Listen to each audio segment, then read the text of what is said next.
Welcome back ناظرین، آپ دیکھ رہے ہیں سعادت رمضان. ہم بریک سے واپس آ گئے ہیں اور بہت خوبصورت نعت پیش کی تھی طلحہ نے. ماشاءاللہ جی، بہت پیاری آواز ہے جی، کیا بات ہے، اور سیدھی دل پہ اثر کرنے والی. واقعی آج کا دن جو گزرا ہے مولا کائنات کے حوالے سے کیا کہیں گے؟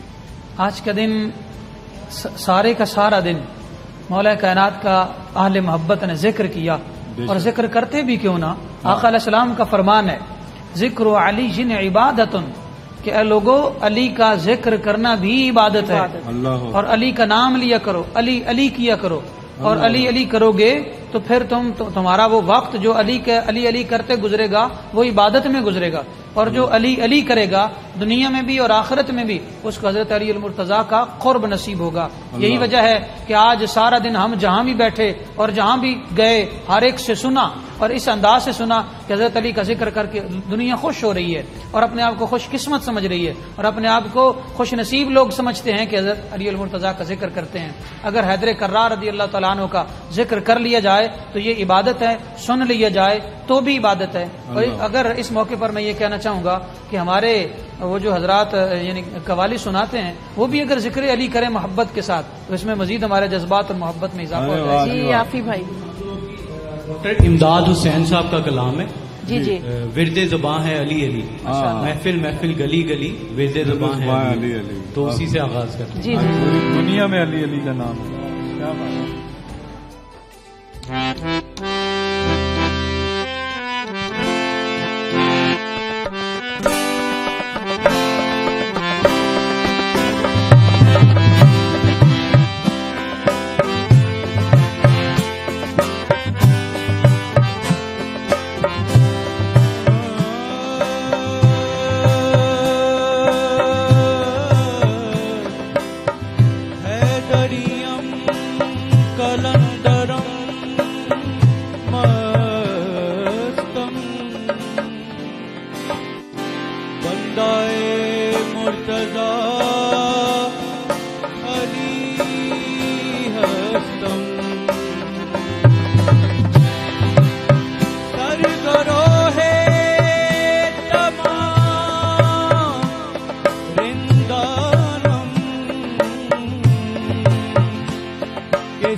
علی بس ورد زبان علی مولا علی مولا علی ورد زبان علی مولا دم یہی تو پانچ ہے مقصود کائنات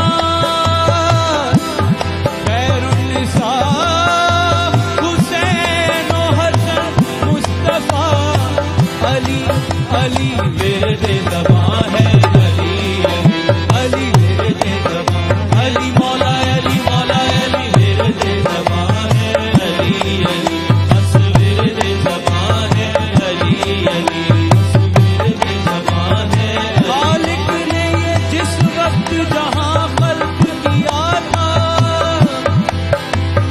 خالق نے یہ جس وقت جہاں خلق کیا تھا اس وقت بھی یہ نور جلوہ نما تھا ورد زبان ہے علی بس ورد زبان علی مولا علی مولا علی ورد زبان علی مولا علی مولا علی ورد زبان علی مولا علی مولا علی ورد زبان علی ورد زبان ہے علی علی بس ورد زبان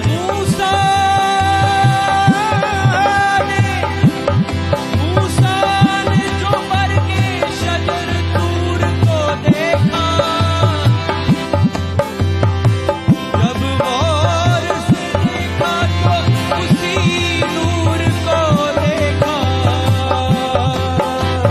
ورد زبان ہے مولا علی مولا علی ورد زبان ہے علی علی بس ورد زبان ہے علی علی محفل محفل گلی گلی ورد زبان ہے علی علی بس ورد زبان ہے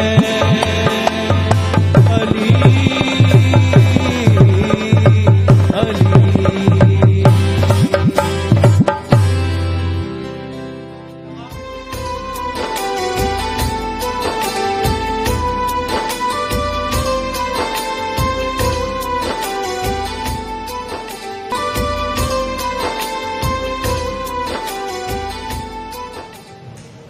ویلکم بیک ناظرین، آپ دیکھ رہے ہیں سعادت رمضان اور ذکر ہو رہا تھا شیر خدا کا.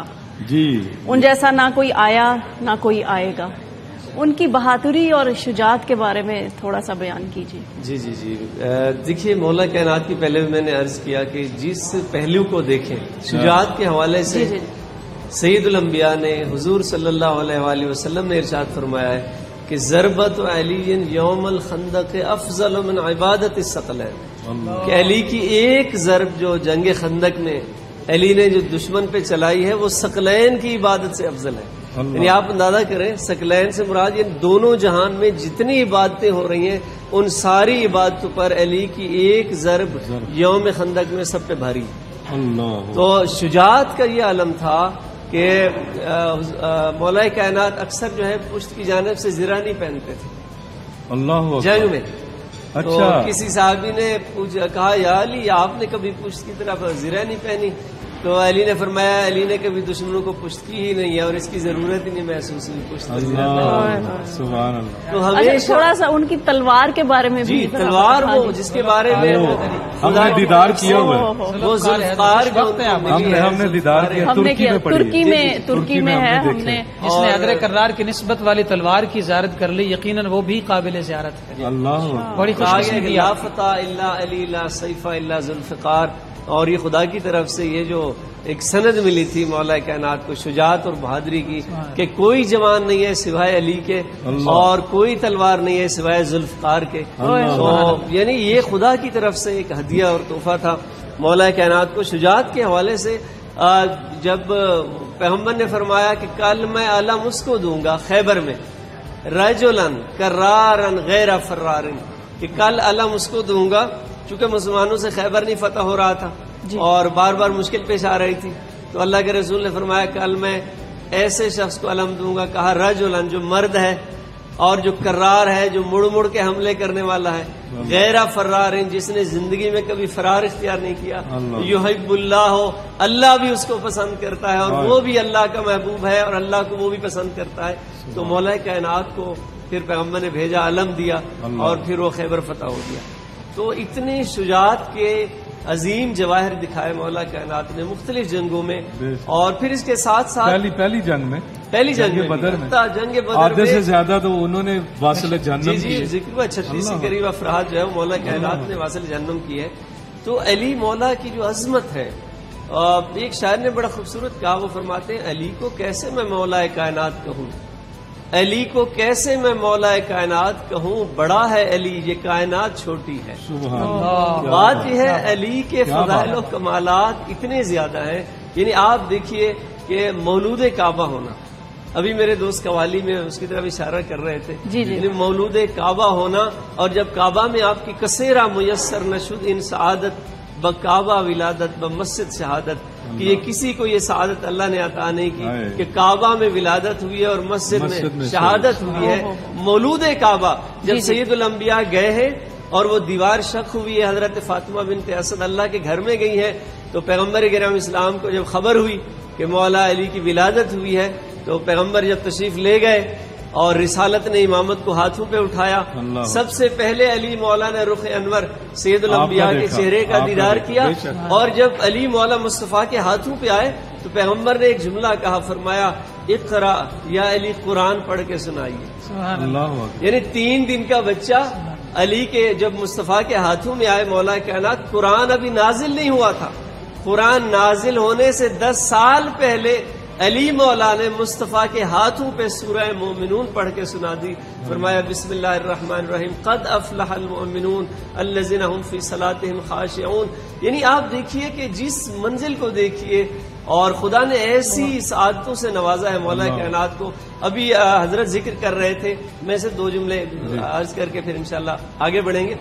حضرت میدان مباہلہ کا ذکر کر رہے تھے کہ میدان مباہلہ میں نجران کے عیسائیوں کے ساتھ جب اللہ کے رسول ان 5 تن پاک کو لے کے چلے ہیں، تو عیسائیوں کا جو بڑا راہب تھا اس نے کہا کہ ان کے ساتھ مباہلہ نہیں کرنا. جو چہرے میں دیکھ رہا ہوں یہ ایسے نورانی چہرے ہیں کہ اگر یہ پہاڑ کو اشارہ کرے تو وہ بھی اپنی جگہ سے ہٹ جائے گا. یہ سچے ہیں، ان کے ساتھ کبھی مباہلہ نہیں کرنا، اور ہمیں اپنی ہار جو ہے وہ ماننی پڑے گی. تو مباہلہ ایک ایسی جنگ ہے جو اللہ کے رسول نے کردار سے جیتی ہے، تلوار سے نہیں جیتی. 5 تن پاک کے نورانی چہرے کو لے کے گئے ہیں، اور فرمایا تھا صحابہ کرام کو کہ چونکہ یہ جنگ کردار کی ہے لہذا وہ جائے گا ساتھ جو سچا ہوگا. اس میں علی کو لے گئے، اس میں سیدہ فاطمہ الزہرا کو لے گئے، اور عسکری صاحب نے جو تذکرہ کیا ولادت کعبہ کا، تو ایک عظیم نقطہ میرے ذہن میں آیا ہے، وہ یہ کہ حیدر کرار رضی اللہ تعالیٰ عنہ بیت اللہ شریف میں، یعنی حکمت اس میں کیا تھی، ولادت کعبہ کی حکمت کیا تھی کہ حیدر کرار کو جب اللہ تعالیٰ نے بیت اللہ شریف میں ان کو دنیا میں ان کا ظہور ہوا، تو حیدر کرار نے دیکھا کہ بت تھے، محسوس کیا کہ بیت اللہ شریف کے اندر بت ہیں. اس وقت تو بتوں کو دیکھ کر اپنی ماں کی گود میں باہر آ گئے تھے. تو اس وقت کا انتظار تھا کہ جب وہ وقت جلدی آئے اور فتح مکہ ہو، تو آقا علیہ السلام کے مبارک کندھے ہیں کہ جن کندھوں پر وہی حیدر کرار چڑھ کر انہی بتوں کو توڑ کر باہر پھینک رہے ہیں. یہی وجہ ہے کہ حیدر کرار نہ صرف کہ فاتح خیبر ہیں بلکہ بت شکن بھی ہیں، اور بت شکن بھی ہیں. وہی بات جو علامہ صاحب نے ذکر کیا کہ نجران کے عیسائیوں کے ساتھ مباہلہ کی، میں نے حدیث پاک میں پڑھا ہے، اور بلکہ اس آیت مبارکہ کی تفسیر میں بھی پڑھا ہے کہ جب حضرت علی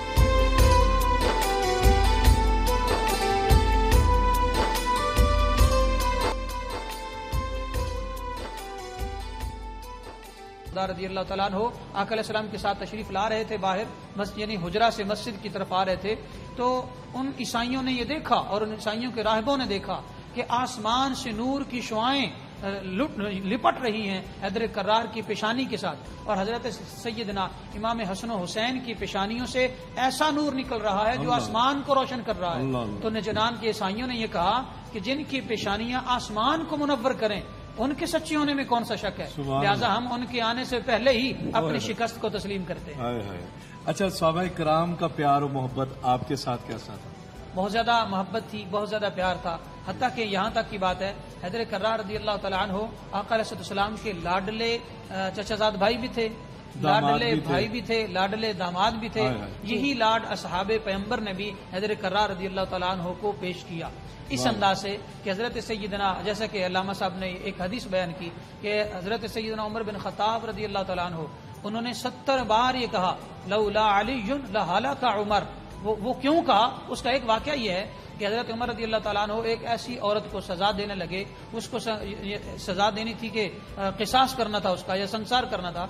اس کی سزا قتل تھی. حیدر کرار رضی اللہ تعالیٰ عنہ ابھی تک مجلس میں نہیں آئے تھے کہ حضرت عمر بن خطاب نے وہ فیصلہ سنا دیا کہ اس کو قتل کر دیا جائے، کیونکہ وہ فیصلہ اسلامک تھا. حیدر کرار قدرتی طور پر تشریف لائے. آپ نے فرمایا کہ آپ اے عمر امیر المومنین، آپ نے یہ فیصلہ تو سنایا ہے، مگر کیا آپ جانتے ہیں کہ یہ عورت اکیلی ہے، کہیں اس کے شکم میں بچہ تو نہیں؟ حضرت امیر المومنین عمر بن خطاب کے ذہن میں ہی یہ بات نہیں تھی. حیدر کرار کی ذہانت، ان کی فطانت، معاملے کی گہرائی، معاملہ فہمی اور علمی میدان میں یعنی علمی سمندر میں غوطہ زن ہونا دیکھیے آپ کا. آپ نے فرمایا کہ آپ نے پوچھا اس سے کہ آیا یہ حاملہ تو نہیں ہے؟ امیر المومنین نے جب پوچھا کہ تو حمل سے ہے، وہ کہنے لگی جی میں حمل سے ہوں. امیر المومنین عمر بن خطاب سجدے میں گر گئے اور حیدر کرار کا شکرانہ ادا کرنے لگے. لولا علی لہلک عمر، اے علی اگر آج تو نہ ہوتا تو عمر ہلاک ہو جاتا. تو نے اتنے بڑے ظلم کرنے سے مجھے بچا لیا. اور حضرت سیدنا صدیق اکبر رضی اللہ تعالیٰ عنہ فرماتے ہیں اے علی المرتضی، آپ ہر جگہ پر جب بھی فیصلہ کرنے لگوں آپ میرے ساتھ رہا کریں، کیونکہ جب آپ ہوتے ہیں تو مجھے یہ ڈر نہیں ہوتا کہ فیصلہ غلط ہونے والا ہے، کیونکہ آقا علیہ السلام کا فرمان میں نے بار بار سن رکھا ہے انا مدینۃ العلم وعلی بابها. جب میرے ساتھ باب مدینۃ العلم ہوتا ہے تو ابو بکر کو، صدیق اکبر کو یہ ڈر نہیں ہوتا کہ فیصلہ غلط ہو جائے. یہ محبت تھی. اور حتیٰ کہ حضرت علی المرتضی شیر خدا رضی اللہ تعالیٰ عنہ سے کسی نے پوچھا کہ آپ کی یہ جو خلافت ہے اس میں بہت سارے مسائل ہیں، زیادہ تر پہلے نہیں تھے، تو اس میں کیا وجہ ہے؟ اور پہلے نہ ہونے کی وجہ آپ نے فرمایا پہلے جو خلفائے ثلاثہ تھے وہ مجھ سے بے پناہ محبت کرتے تھے، وہ مجھ پر ٹرسٹ کرتے تھے، میرے ساتھ ان کا پیار تھا. یہی وجہ ہے کہ میں جو بھی فیصلہ کر دیتا یا کہہ دیتا، مشورہ بھی دیتا تو وہ مان لیتے تھے، کیونکہ علی کا کہنا ایسا ہی ہے جیسے پیغمبر اکرم کا کہنا ہے. لہٰذا میری محبت کی وجہ سے وہ بات مان لیا کرتے تھے اور میرے مشورے کی وجہ سے ان کی حکومتیں اور خلافتیں کامیاب رہیں. تو میرے پاس علی نہیں ہے، میرے پاس حیدر کرار نہیں ہے، باب مدینۃ العلم نہیں ہے. یہی وجہ ہے کہ معاملات جو ہے نا مشورہ دینے والے، ان کو مشورہ دینے والا میں تھا اور مجھے مشورہ دینے والے آپ لوگ ہیں. کچھ ایسی بات مجھے مشورہ دینے والے تم لوگ ہو، یعنی کہ میرے پاس مشورہ دینے والا علی نہیں ہے. یہ معاملات تو یہ آپ کے فضائل ہیں، یہ صحابہ پیغمبر کی آپ کے ساتھ محبت ہے.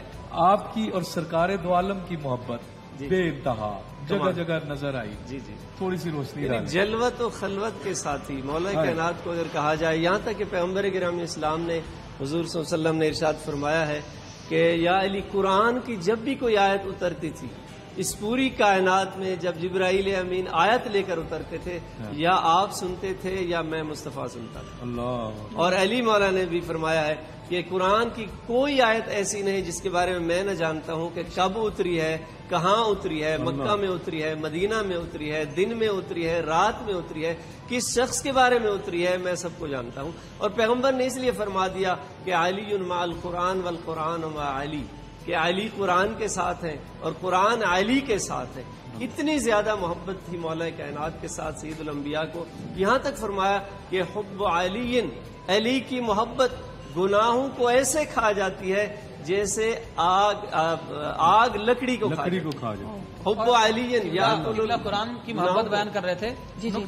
نقطہ میرے ذہن میں پلیز یاد دیجیے گا، وہ یہ کہ اللہ تعالیٰ نے سارے قرآن کا نچوڑ سورہ فاتحہ میں رکھا ہے. اللہ تعالیٰ کے جتنے بھی علوم ہیں جو کسی کو بھی جس بھی دور میں عطا کیے گئے، وہ سب ان سب کا نچوڑ سورہ فاتحہ ہے. پورے قرآن کا نچوڑ سورہ فاتحہ، اور سورہ فاتحہ کا نچوڑ سورہ فاتحہ کی پہلی آیت، اس کا نچوڑ جو ہے وہ ہے بسم اللہ الرحمن الرحیم. اور بسم اللہ کا پورا قرآن، فاتحہ اور الحمدللہ رب العالمین سب کچھ کو اگر ملا کر جمع کیا جائے تو اس کا مجموعہ ہے بسم اللہ کی با بے، اور بسم اللہ کی با کا نقطہ جو ہے سب کچھ بسم اللہ کی با کے نقطے میں ہے. حیدر کرار رضی اللہ تعالیٰ عنہ فرماتے ہیں میں امام الانبیاء کی محبت و عظمت کی وجہ سے، ان کے قرب اور محبت کی بدولت اتنا قرآن جانتا ہوں کہ صرف بسم اللہ کی با کے نقطے کی تفسیر لکھنا چاہوں تو اس تفسیر کی کتابوں سے 70 اونٹ بھر جائیں مگر پھر بھی اس نقطے کی تفسیر مکمل نہ ہو. اور محبت کے حوالے سے میں عرض کروں آپ کی خدمت میں افضل بھائی کہ دیکھیے پیغمبر گرامی اسلام نے اپنی 23 سالہ جو زندگی ہے تبلیغی زندگی، 13 سالہ مکی زندگی جس میں اتنے مصائب و مشکلات، 10 سالہ مدنی زندگی، اس ساری جدوجہد کا جو اجر مانگا ہے امت سے، وہ کیا مانگا ہے؟ فرمایا قل لا اسألکم علیہ اجرا الا المودۃ فی القربى. خدا نے ارشاد فرمایا ہمارے حبیب ان لوگوں سے کہہ دو کہ میں تم سے اپنی اس زحمت کا کوئی اجر نہیں مانگتا، میں بس اتنا چاہتا ہوں کہ تم میری قربا سے مودت کر لو، محبت کر لو. پوچھا گیا یا رسول اللہ آپ کی قربا کون ہے؟ فرمایا ہم فاطمۃ و ابوہا و بالھا و بنوہا. وہ فاطمہ ہے، ان کے شوہر نامدار علی مرتضیٰ ہیں، ان کے بیٹے حسنین شریفین ہیں. یہ 5 تن پاک ہیں جن کی محبت کو اللہ کے رسول نے اپنی رسالت کا اجر قرار دیا. آج اسی بات کو ہم آگے لے کر چلیں گے. بریک میں چلتے ہیں، بریک سے واپس آ کر مزید بات کریں گے. ملتے ہیں بریک کے بعد، دیکھتے رہیے. ویلکم بیک ناظرین، آپ دیکھ رہے ہیں سعادت رمضان اور میں بات کروں گی قادری صاحب سے. اچھا، حضرت علی کرم اللہ وجہ کی بہت سی کرامات ہیں، لیکن ان میں سے چند ایک بیان کیجیے کیونکہ ہمارے پاس اب تو ٹائم بھی بہت کم ہے. ایک کرامت قرآن پاک سے، 2 احادیث مبارکہ سے مختصراً عرض کرتا ہوں. جی جی. سورۃ الدہر 29واں پارہ آیت نمبر 7، 8 اور 9. اللہ رب العالمین نے ارشاد فرمایا یوفون بالنذر ویخافون یوما کان شرہ مستطیرا ویطعمون الطعام علی حبہ مسکینا ویتیما واسیرا انما نطعمکم لوجہ اللہ لا نرید منکم جزاء ولا شکورا. یہ 3 آیات ہیں جن کا ترجمہ عرض کرتا ہوں. حیدر کرار کے دونوں شہزادے حسنین کریمین بیمار ہو گئے، ان کا بخار نہیں جا رہا تھا، حتیٰ کہ سیدہ زہرا نے اور حیدر کرار نے منت مانی رب العالمین ہمارے یہ 2 بیٹے ٹھیک ہو جائیں تو ہم 3 دن روزے رکھیں گے. حتیٰ کہ حسنین کریمین ٹھیک ہو گئے. اللہ تعالیٰ نے دعا قبول فرمائی، نظر اور منت قبول فرمائی. ٹھیک ہوئے حیدر کرار جو لائے، سیدہ زہرا نے باقاعدہ یعنی سب نے روزہ رکھا، حضرت حیدر کرار نے بھی رکھا. جب روزہ رکھ چکے افطاری تیار کی، سیدہ زہرا افطاری تیار کر کے بیٹھی ہیں. چونکہ یہ رمضان مبارک کا مہینہ بھی ہے تو اس نسبت سے بھی میں سنا رہا ہوں. جی جی. تو جب تیار کی تو دروازے پر دستک ہوئی، کوئی آیا اور آ کر آنے والا کہتا ہے میں کہ یتیم ہوں، میرے سر پہ باپ کا سایہ نہیں، مجھے کچھ کھانے کو دے دیا جائے. حیدر کرار اور سیدہ زہرا نے اللہ کی بارگاہ میں عرض کی مولا تجھے ایسا ہی منظور ہوگا. پانی سے افطاری کر لی اور سارے کا سارا اٹھا کر یتیم کو دے دیا. دوسرے دن سحری بھی پانی سے کی، سارا دن ذکر و اذکار میں اور تلاوت و عبادتوں میں گزرا. جب افطار کا وقت آیا پھر سحری تیار کر کے رکھی اور پھر دروازے پر دستک ہوئی. آنے والے نے کہا میں مسکین ہوں، میرے پاس ماں اور باپ نہیں ہے. سیدہ زہرا نے حسرت بھری نگاہوں سے بیٹوں کو دیکھا کہ میرے پاس بیٹے تو ہیں اور میرے بیٹوں کے پاس ماں باپ تو ہیں. سارا کھانا اٹھا کر اس مسکین کو دے دیا. پھر افطاری جو ہے پانی سے، تیسرے دن کی سحری بھی پانی سے، پھر افطاری کرنے لگے. 3 دن ہو گئے بھوکے اور پیاسے. سیدہ زہرا نے افطاری بنا کر رکھی اور پھر حیدر کرار بھی پاس ہیں. تو جب افطاری کا وقت آیا تو پھر دروازے پر دستک ہوئی. انا اسیر، میں قیدی ہوں، عرصہ دراز سے اچھا کھانا نہیں کھایا. سنا تھا کہ زہرا کا گھرانہ بڑا لجپال ہے، یہاں سے کبھی کوئی بھوکا نہیں گیا، تو مجھے کھانے کو دیا جائے. زہرا نے تیسرے دن بھی سارا کھانا اٹھا کر یہ قیدی کو دے دیا اور اللہ کی بارگاہ میں شکرانہ ادا کرتے ہوئے پانی سے روزہ افطار کیا. ادھر یہ عمل جاری ہے، ادھر جبرائیل امین آقا علیہ السلام کی بارگاہ میں مسجد نبوی میں یہ 3 آیات لے کر نازل ہو گئے کہ حیدر کرار وہ ذات ہیں کہ جنہوں نے اپنے بچوں سمیت اپنی زوجہ سمیت 3 دن کی سحریاں اور افطاریاں پانی سے کر لی ہیں، مگر دروازے پر آنے والے سوالی کو خالی واپس نہیں لوٹایا. ان کی سب سے بڑی کرامت یہ ہے کہ سوالی کو خالی واپس نہیں لوٹایا. اور اس سے بڑی کرامت یہ ہے کہ قرآن ان کی عظمتیں بیان کرتا ہے. صبح قیامت تک کوئی بھی مسلمان ایسا نہیں ہے جو حیدر کرار کی عظمت قرآن کے لفظوں میں بیان نہ کرے، اور کوئی ایسا مسلمان نہیں ہے جو قرآن پڑھے اور حیدر کرار کی یہ عظمت اس کی زبان پر جاری نہ ہو. ایک اور واقعہ ہے کہ حیدر کرار رضی اللہ تعالیٰ عنہ ان کا ایک جگہ پر جنگ صفین کے موقع پر حضرت مولانا جامی رحمۃ اللہ علیہ شواہد النبوت صفحہ نمبر 216 پر لکھتے ہیں کہ بہت زیادہ پیاس لگی ہوئی تھی سارے لشکر کو اور قافلے والوں کو اور سارے جنگ والوں کو، یعنی جو آپ کے ساتھ مجاہدین تھے. پانی نہیں مل رہا تھا. کسی نے بتایا کہ 2 فرسخ دور پانی ہے، یعنی کہ 14 کلومیٹر دور پانی ہے، وہاں جا کر لے لیا جائے. حیدر کرار جوش میں آ گئے، فرمایا جہاں علی ہو وہاں اس کے قافلے والے 14 کلومیٹر دور پانی لینے جائیں. آپ خچر پر سوار ہوئے، سوار ہو کر آپ یوں کر کے خچر کو گھمایا. ایک پتھر پڑا تھا، آپ نے فرمایا اس پتھر کو کھودا جائے. کھودا، پتھر تھوڑا سا نکلا. حیدر کرار نے دونوں ہاتھ ڈالے، طاقت حیدر کرار دیکھیں، دونوں ہاتھ ڈال کر پتھر کو چیر دیا. جب چیرا تو اس میں سے پانی کا چشمہ ابلا، میٹھے پانی کا چشمہ، سب نے پانی بھرا، اپنی سواریوں کو پلایا، سب کی پیاسیں بجھی، وضو کرنے والوں نے وضو کیا، غسل کرنے والوں نے غسل کر لیا۔ اس کے بعد یہ ہوا کہ حضرت کرار نے فرمایا اس پتھر کو بند کر کے اسی جگہ رکھ دو، اسی جگہ رکھ دیا گیا۔ ساتھ ہی ایک راہب کھڑا تھا جو عیسائیوں کا بہت بڑا عالم دین تھا، وہ اس بات کو دیکھ کر حیران ہوا اور رونے لگ گیا اور کہتا ہے حضور مجھے مسلمان کر لیجئے، مجھے مسلمان کیجئے۔ آپ نے فرمایا کیوں، اس سے پہلے تو مسلمان کیوں نہیں ہوا؟ وہ کہنے لگا وہ بات جو آپ نے دوران گفتگو ایک سوال کیا تھا نا، حیدر کرار کا ذکر پہلی کتابوں میں، اس کا یہ جواب ہے۔ تو آپ نے فرمایا تو مسلمان کیوں نہیں ہوا؟ کہنے لگا یہ وہ پتھر ہے اور میں نے پہلی کتابوں میں پڑھا ہے کہ اس پتھر کو یا تو اللہ کا نبی ہاتھ لگائے گا یا نبی کا صحابی ہاتھ لگائے گا۔ کیا آپ اللہ کے نبی ہیں؟ آپ عرض کرتے ہیں نہیں، میں اللہ کے نبی کا خادم ہوں، ان کا غلام ہوں، ان کا نمائندہ ہوں، ان کا عکس ہوں، ان کا پرتو ہوں، ان کا بھائی ہوں، میں علی المرتضیٰ ہوں۔ تو اسی وقت اس نے کہا میں نے آپ کا ذکر پہلی کتابوں میں پڑھا ہے اے علی المرتضیٰ، میں ساری زندگی میں بھی اور میرے سے پہلے بہت سارے راہب اسی انتظار میں زندگیاں بتا گئے کہ یہاں وہ آئے گا جو اس پتھر میں سے پانی کا چشمہ جاری کرے گا تو ہم اس کے ہاتھ پر کلمہ پڑھیں گے۔ اللہ کا شکر ہے کہ آج اللہ تعالیٰ نے مجھے آپ کے ہاتھ پر کلمہ نصیب کر دیا ہے۔ حضرت کرار اس ساری بات کو رو پڑے، سن کر رو پڑے، اور حتیٰ کہ آپ کی جو داڑھی مبارکہ تھی ریش مبارکہ پانی سے تر ہو گئی۔ پوچھا گیا علی کیوں رو رہے ہیں؟ عرض کرتے ہیں میں اللہ کا اس پر کتنا شکر ادا کروں کہ مصطفیٰ کریم علیہ السلام کی سنگت کی بدولت رب کائنات نے، میں پیدا بھی نہیں ہوا تھا تو پہلی کتابوں میں علی کا ذکر کر دیا۔ یہ آپ کی کرامت جی۔ سبحان اللہ۔ عسکری صاحب، نہج البلاغہ آپ کی کتاب بہت خوبصورت۔ دیکھیے مولا کائنات کی میں بلکہ اس حوالے سے ہر جو امتی ہے، مسلم ہے، خواتین بھی، مرد حضرات، جوان، خاص طور پہ ہماری ینگ جنریشن، میں ان کو ضرور دعوت فکر دوں گا کہ نہج البلاغہ ضرور پڑھیں۔ ایک دفعہ پڑھیں، وہ کلام کتنا عظیم کلام ہے اور وہ کلام دلوں پہ کیسے اثر کرتا ہے۔ نہج البلاغہ کے بارے میں ایک انگریز نے ریسرچ کی، اور اصل میں اس کی ریسرچ اس بات پر تھی کہ آسمان و زمین کا فاصلہ کتنا ہے، مشرق اور مغرب کا کتنا فاصلہ ہے، یہ ستاروں کی جو چالیں ہیں اس کا انداز کیا ہے، اس پہ اس نے ریسرچ شروع کی۔ اس نے پوری دنیا میں جو 1000 کے قریب سائنسدان تھے ان کو خط لکھے کہ آپ اپنا پوائنٹ آف ویو دیں، اس کے بارے میں ریسرچ کر رہا ہوں اس ٹاپک پہ۔ اور اس دوران جب اس کے ایک مسلمان دوست سے ملاقات ہوئی اس کی، تو مسلمان دوست نے پوچھا بھی کدھر ہو آج کل؟ کہا میں تو ریسرچ کر رہا ہوں، یہ کام کر رہا ہوں۔ اس نے کہا اچھا آپ نے نہج البلاغہ پڑھی ہے؟ اس نے کہا نہیں، وہ کیا ہے؟ اس نے بتایا کہ یہ مولا علی کا کلام ہے، ان مولا علی کے خطبات ہیں، کچھ خطوط ہیں۔ کہا اچھا مجھے اس کو لا دیجئے، انگلش اس کا نسخہ اس نے اس کو دیا۔ اس نے نہج البلاغہ پڑھی، ادھر سے جو 1000 سائنسدانوں کو خط لکھے تھے ان کے جواب آنا شروع ہو گئے۔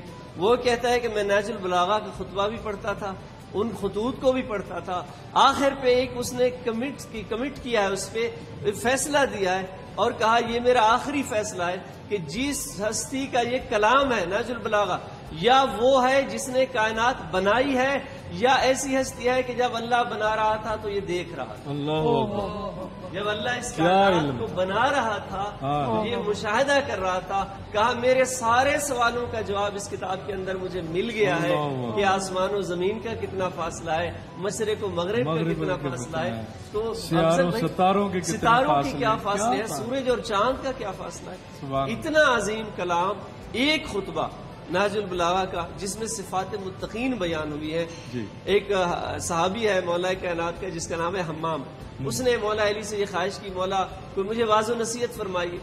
علی نے فرمایا اتقوا اللہ، اللہ کا تقوی اختیار کرو۔ تو اس پر راضی نہیں ہوا، عرض کرتا ہے مولا کچھ اور بیان فرمائے، جانتے ہیں کہ علی کا سینہ علم کا سمندر ہے۔ عرض کیا مولا اور کچھ فرمائیے۔ مولا نے 70 صفات بیان کی ہیں متقیوں کی، اور جب آخری صفت بیان کی تو وہ سننے کے بعد اس نے ایک ٹھنڈی سانس لی اور وہیں پہ اس کی روح پرواز کر گئی۔ علی فرماتے ہیں مجھے اسی بات کا خوف تھا کہ ایسا کلام ایسے دلوں پہ یہی اثر دکھاتا ہے، اور یہ کلام اتنا بھاری تھا کہ اگر کوئی پاکیزہ دل ہو تو اس کا نتیجہ یہ نکلتا ہے کہ وہ اس کی روح پرواز کر جاتی ہے۔ اور بہت خوبصورت اقوال زرعی جس میں بہن ذکر کر رہی تھی کہ آج کی زمانے میں یعنی اگر ہمیں رہنمائی لینی ہے کسی بھی حوالے سے تو قرآن کے بعد نہج البلاغہ ایک ایسا خزانہ ہے مسلمانوں کے پاس، مولا کائنات کے جو کلام ہے۔ اور پھر مولا کائنات، بس ایک جملہ اور عرض کروں گا کہ جو شہادت کا سبب بنا مولا کائنات کا وہ آپ کا عدل و انصاف تھا. آپ نے پہلے اس کے حوالے سے بات کی اور کہا گیا یہاں تک کہ قتل لشدت عدل ہی کہ مولا کائنات کو مولا کائنات کے عدل کی سزا میں جرم میں شہید کر دیا گیا ہے. اور یہاں تک عدالت دیکھیے کہ قاتل کو جس نے ضرب لگائی ہے ابن ملجم پکڑ کے لایا گیا تو فرماتے ہیں بیٹا حسن مجھے لگتا ہے یہ پیاسا ہے اس کو پانی پلا دو اور یہ شربت جو میرے لیے رکھا تھا وہ اس کو پیش کر دو. اور شاعر نے یہی کہا کہ ضرب کھا کے بھی جو قاتل کو پلائے شربت زیب دیتا ہے اس سے ساقی کوثر ہوگا. اللہ اکبر کیا بات. بہت خوبصورت آج باتیں ہوئی, بہت مقدس کیا بات ہے. اور میسج یہی ہے جی کہ نہج البلاغہ نوجوانوں کو پڑھنی چاہیے. بالکل جی. جب بھی کوئی مشکل پیش آئے حضرت علی المرتضیٰ کو اللہ کے بعد پکارا کرو, وہ مدد فرماتے ہیں. کیونکہ میرے مرشد غوث پاک رضی اللہ تعالیٰ عنہ آپ فرماتے ہیں کہ مجھے 7 مرتبہ آقا علیہ السلام نے لعاب دہن پلایا اور 6 مرتبہ حضرت علی المرتضیٰ نے لعاب دہن میرے منہ میں ڈالا. یہی وجہ ہے کہ مجھے عرب کے بڑے بڑے فقہاء اور علماء کے سامنے بات کرنے کا نہ صرف موقع ملا بلکہ دسترس ملی. یہ فیض حیدر کرار ہے کہ اپنی شہادت کے 600 سال بعد بھی وہ غوث اعظم اپنے بیٹے کی مدد فرماتے ہیں. یہی وجہ ہے کہ آج بھی اگر غلام انہیں پکارتا ہے تو وہ مدد ضرور فرماتے ہیں. مدد کے لیے آتے ہیں. بہت شکریہ جی. بہت شکریہ قاضی صاحب آپ کا, عسکری صاحب آپ کا, بہت شکریہ. بہت ہی علم میں اضافہ ہوا اور بہت کچھ سیکھنے کو ملا بہت. اور یہ کتاب جو ہے یہ پڑھنی چاہیے سب کو.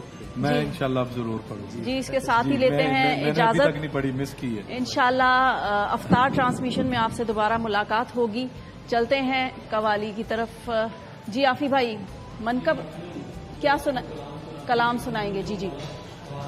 من کن تو مولا.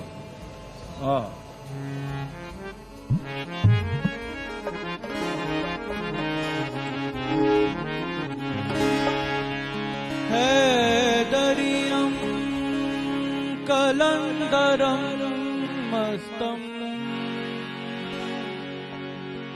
بندائے مرتضی علی ہستم سرگروہ تمام رندانم کے سگے کوئے شیر یزدانم اے من کن تو مولا